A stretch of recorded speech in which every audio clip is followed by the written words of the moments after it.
Marvin Goldfried is a distinguished professor of psychology at Stony Brook University, where he helped to develop the graduate program in clinical psychology. He's the co-founder of the Society for the Exploration of Psychotherapy Integration.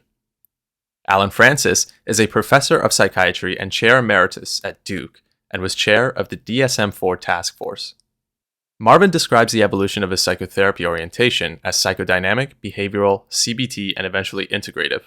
He practices, teaches, and supervises what works clinically using direct and indirect evidence base. Alan describes his approach to psychotherapy as whatever works, or no one size fits all. He was trained and taught at the Columbia University Psychoanalytic Center, but remains equally interested in brief, supportive, cognitive, behavioral, interpersonal, and family therapies. Please enjoy this week's episode.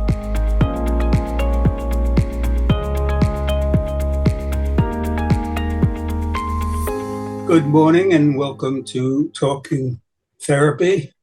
I'm here with my long-term friend, Alan Francis. Good morning, Alan. Hey, Marv, how are you? And I'm Marvin Goldfried, or sometimes it's Marv Goldfried, depending on how I feel that day and how I feel about you. But I feel good about you, Alan, so let's see what we can do with the topic for today, okay? The distinction between self-observation and self-criticism. And I've only vaguely thought about this from time to time, but it occurs so often in the course of therapy that I think it's worthwhile taking something that's implicit and making it more explicit, and you and I obsessing over it, okay? Good. Have you seen the distinction in your clinical work, supervision, research? Oh, sure. And I've thought about it a fair amount in terms of how it fits in with Darwinian theory, evolutionary theory, and with Freud. So I'll provide some of the backdrop to your clinical observations. Okay, let me just start and then be interested in what your thoughts are about Freud's contribution. In the most general sense, we can think of both stepping back and observing, or stepping back and criticizing oneself, as a commentary on our behavior, our thinking, our emotions. So it's a commentary that we make. It's kind of a meta type of thing. One is just observing, and the other is criticism, but it's commentary. So what were your thoughts, Alan, about Keep going on. Keep going a little bit, and then I'll come in. Okay, I'll tell you what my thoughts are and see if it coincides with you. And I just had this, it was kind of pardon the expression, insight. Well, I don't have to apologize to you when I use words like that. But it was, epiphany is probably good, maybe awareness. It came to mind that maybe this is what Freud was talking about when he used the concept of superego and observing ego, where observing ego is just looking, stepping back and looking, and superego is stepping back, looking and criticizing. I think that putting this in a somewhat larger context, part of what Darwin and then later Freud had to do was explain how we control our impulses. So both were intrigued by the fact that we had lots of inborn impulses that might be counter-social, especially for Freud's sexual and aggressive impulses. And then the question was, how do these get controlled? Darwin had the most brilliant insight of all, one of the most brilliant insights in the history of psychology, that we inherited our social instincts just as we inherited our bodies, lots of our physical characteristics were shaped, all of our physical characteristics were shaped by natural selection and sexual selection. And he had the brilliant insights that so were our moral instincts, largely inborn and the result of natural selection and sexual selection, that we came from social animals and therefore we had naturally goodness in us. Just as we had natural badness, we had natural goodness.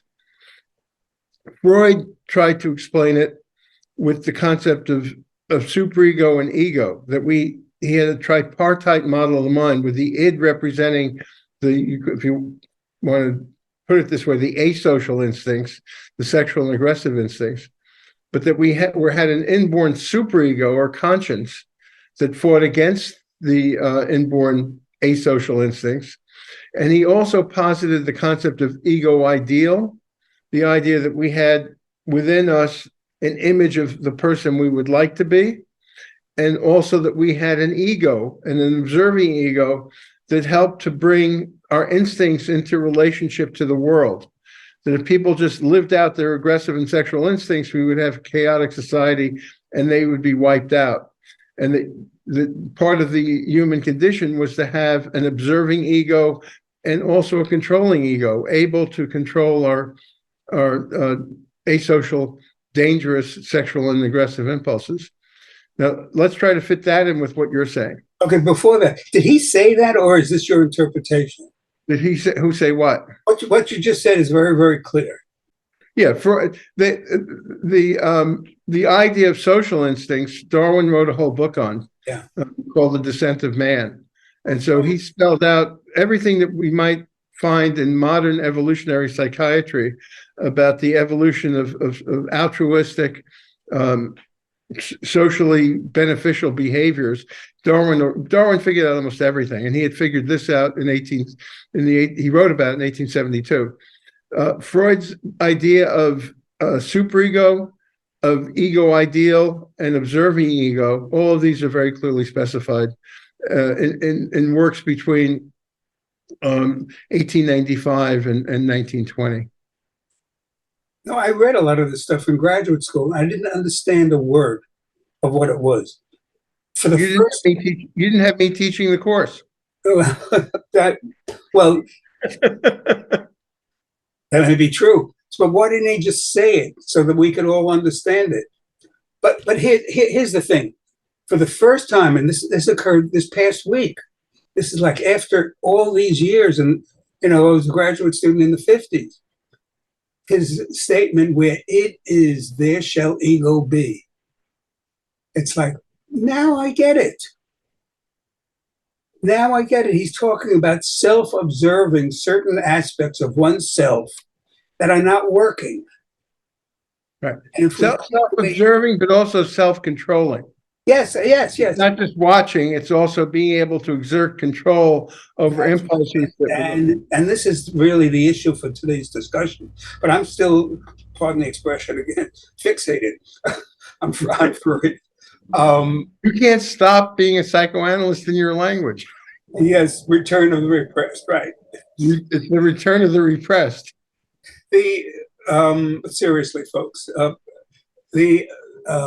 the notion of step back and observe those things about you that are creating problems is very relevant to our notion of psychotherapy change without the notion of instinct and all the other stuff. So if you take the content out and you talk about the structure of one's cognitive processes as it occurs, within the course of therapy, and I don't know whether cognitive science has studied this distinction as well, simply stepping back and observing can offer some control or bring about some change. Yeah, and implicit in this is, and to some degree explicit in this, guilt itself is not the healthiest way of dealing with problematic behaviors. That guilt represents a failure of control mechanisms that are much more adaptive. Yeah. And Freud said that the superego was largely unconscious, like the id, like the inborn impulses, largely out of our control, and therefore often adaptive to the realities of the person's actual experience. So guilt is not, in most, we can discuss certain instances in psychotherapy where maybe guilt is useful, maybe even promoting guilt is useful. But by and large, guilt is not a very useful emotion in this context. It's much better to be able to observe oneself and prevent doing the behaviors that would otherwise make you feel guilty. So now I'm hearing you talk positively about self-observation, whereas in the past, you have quoted, and I forget who it was, that the only thing about insight that cures is ignorance. But this is more. Now you're saying something different. No, I'm not. Huh? You are. Both of those statements are true. The guy who made it was Chandra Arado, and I think what he was criticizing was the idea that some therapists, especially analysts, had, that if you just explained the problem, it would go away. Yeah. That you didn't need a corrective emotional experience. But often you won't get the corrective emotional experience without the insight. Yeah. Okay. So let's go back to self-observation. So let me make some comments about that. And believe it or not, when I was in graduate school, one of the required readings was Wilhelm Reich's, I'm not sure if it was 1932 or 33, book, Character Analysis. Brilliant book, really fantastic, because he dealt with clinical technique. And one of the things that he pointed out, I don't want to go into the whole lengthy theoretical thing, but the bottom line was, he said simply commenting on a patient's behavior as it was occurring in the session can bring about change. It's like, you say you're sad, but you're smiling, or look at what you're doing with your hand. And it was counter to theory, because in order to bring about change, you have to work through earlier conflicts. So he was saying this was counter to theory, but amazingly enough, it worked. Okay. That struck me when I read that. Fast forward to behavior therapy. Dick McFall did a study on smoking and smoking cessation. And it was a behavior therapy approach. And one of the measures of success was that participants kept records of how much they smoked.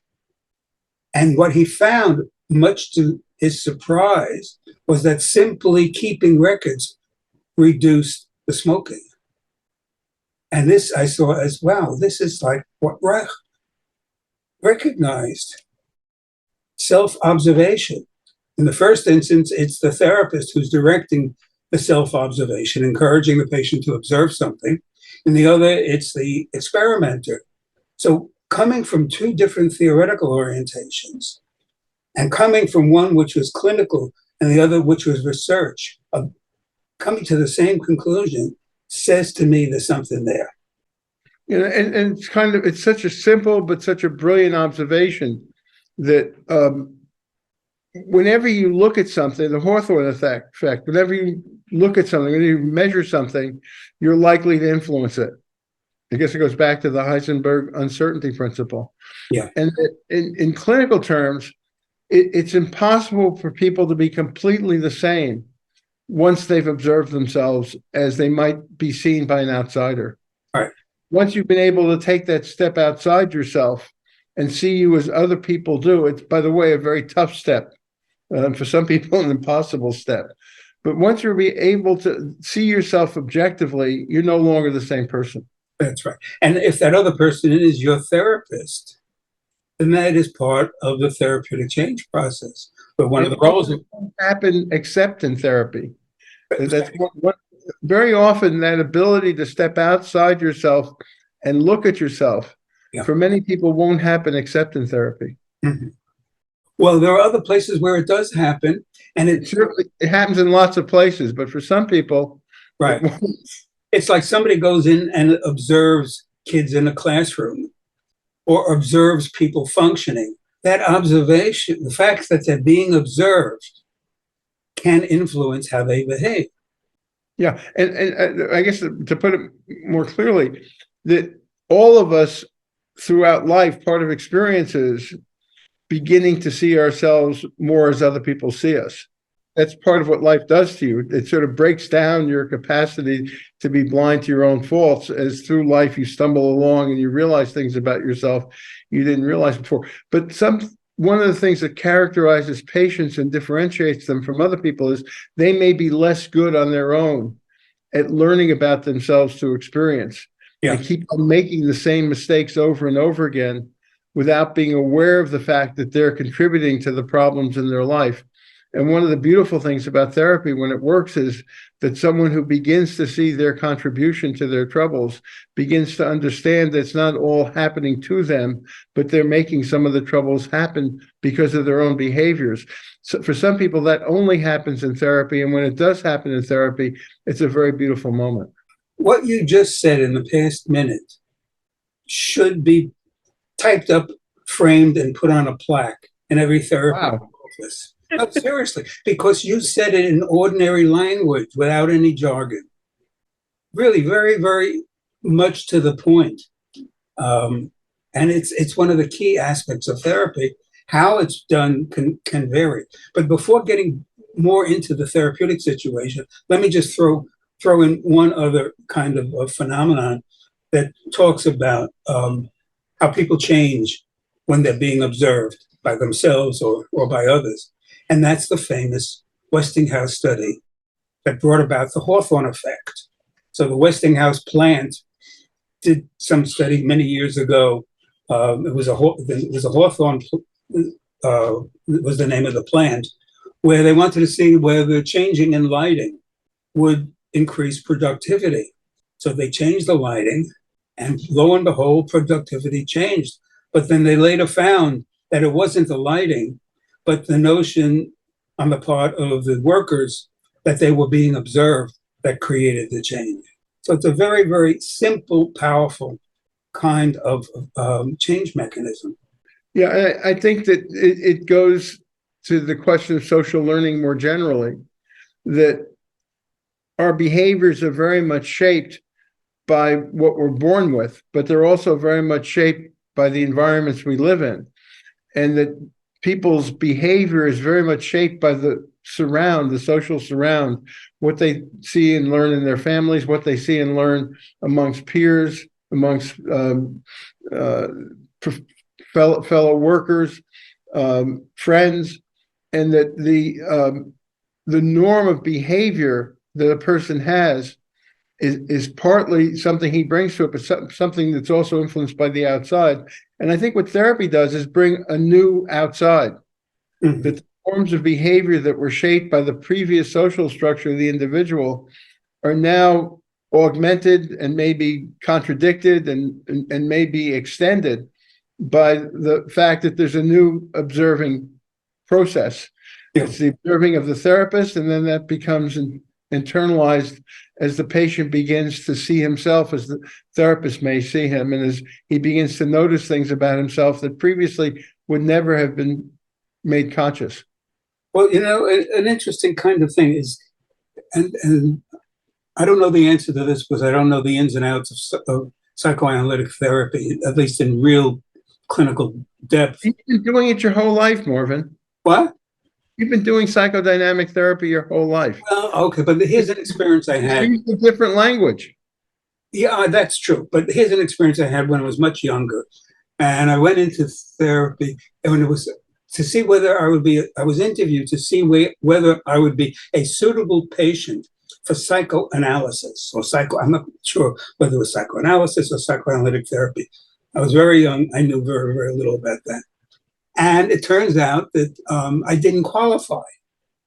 And I was a very naive kid. And the only thing now in retrospect, or that's at least one of the main things, is that I didn't have a metacognitive capacity. I didn't step back and observe myself. I was not, quote, introspective enough. So the question becomes, how do you know when somebody's introspective? Whoever evaluated you was an idiot, but you were introspective enough. But my other joke about this is that the only people who really qualify for psychoanalysis are the people who don't need it. Okay, I appreciate the compliment, but believe me, I was naive. Take my word for it. It's hard to picture, Marvin. Well, one thing you need to be aware of, Alan, people change. Thank you. We're all about that. I think you were born wise. Oh, no, I was not. Anyway, flattery will get you everywhere. Now you make me lose my train of thought. Oh, okay. So how do you know when somebody is self-observing or self-criticizing in therapy? Let's talk clinically. Well, I worry very much about people who criticize themselves a lot. I think that they're often the very toughest patients. They have a perverse motivation, unconscious motivation, not to let the therapy make them better because they don't deserve to be better. I find people are often very proud of their guilt, even though it's the thing that's holding them back the most. And I think that for me, a big part of therapy has been fighting what I call the superego triad of people who are very self-critical, who expect people to be very critical of them, and who are very critical of others. So I'm very much on the side of trying to help people graduate from being very self-critical to being self-observing, Yes. and self-monitoring, Right. and self-controlling. And the idea that feeling guilty is a sign of a higher moral stage of development or something, which is also in Freud. I don't believe that at all. I see guilt as, for the most part, a very primitive emotion, a very usually irrational emotion, very unconscious emotion. And that what our job is to help the person graduate from guilt to healthy self-observation. Well, I do agree with that. I'm not quite sure that I would agree with your interpretation that they're motivated to not. You kind of inferred a motivation behind it. I don't want to blame the victim, but the motivation would be that they're not worthy of feeling better.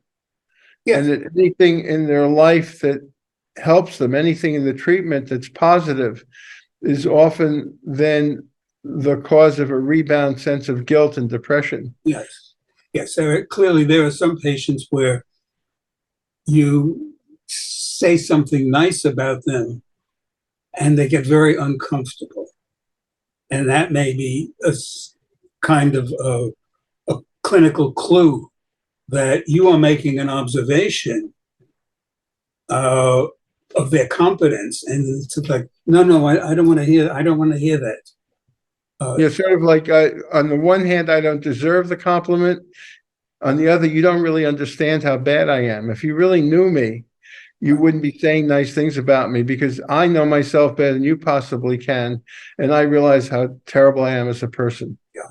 But you see, I would interpret that as a self-schema that has been, to a great extent, has been learned, where views of oneself, and this is certainly psychoanalytic, but it's also sociological as well, views of oneself come from the reflected images of others.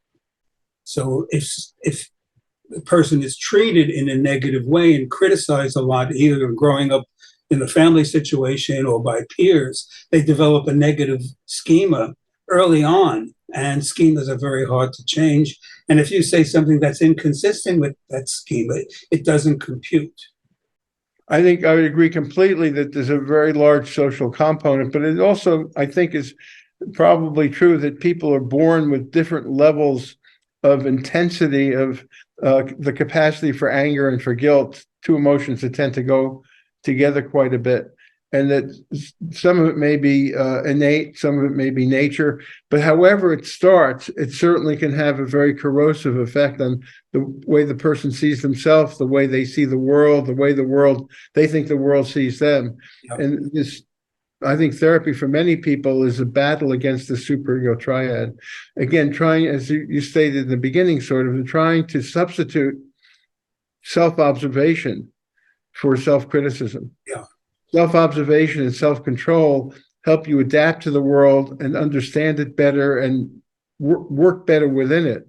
Yeah. Have better relationships. The self-criticism very often is more destructive than helpful. I think I'll give you a wonderful clinical example of an experience I had with a patient.